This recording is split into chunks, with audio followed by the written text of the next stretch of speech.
Good morning, welcome back. This morning I'm going to be reading from Galatians 2.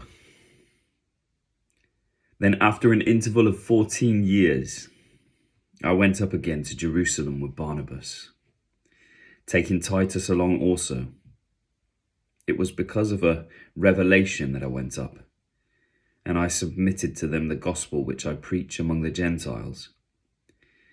But I did so in private to those who were of reputation, for fear that I might be running, or had run, in vain. But not even Titus, who was with me, though he was a Greek, was compelled to be circumcised.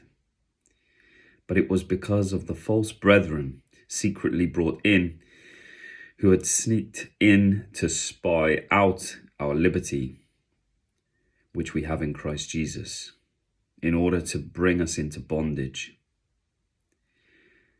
But we did not yield in submission to them for even an hour, so that the truth of the gospel would remain with you. But from those who are of high reputation, what they were makes no difference to me. God shows no partiality. Well, those who were of reputation contributed nothing to me. But on the contrary, seeing that I had been entrusted with the gospel of the uncircumcised, just as Peter had been to the circumcised. For he who effectually worked for Peter in his apostleship to the circumcised effectually worked for me also to the Gentiles. And recognizing the grace that had been given to me, James and Cephas and John, who were reputed to be pillars, gave to me and Barnabas the right hand of fellowship, so that we might go to the Gentiles and they to the circumcised. They only asked us to remember the poor, the very thing I also was eager to do. But when Cephas came to Antioch, I opposed him to his face, because he stood condemned. For prior to the coming of certain men from James, he used to eat with the Gentiles. But when they came, he began to withdraw and hold himself aloof, fearing the party of the circumcision. The rest of the Jews joined him in hypocrisy, with the result that even Barnabas was carried away by their hypocrisy.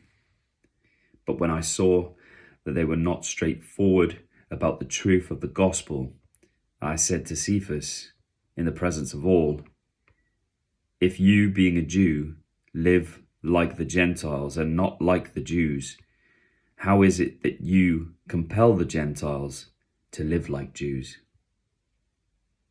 We are Jews by nature and not sinners from among the Gentiles. Nevertheless, knowing that a man is not judged by the works of the law, but through faith in Christ Jesus, even we have believed in Christ Jesus, so that we may be justified by faith in Christ and not by works of the law.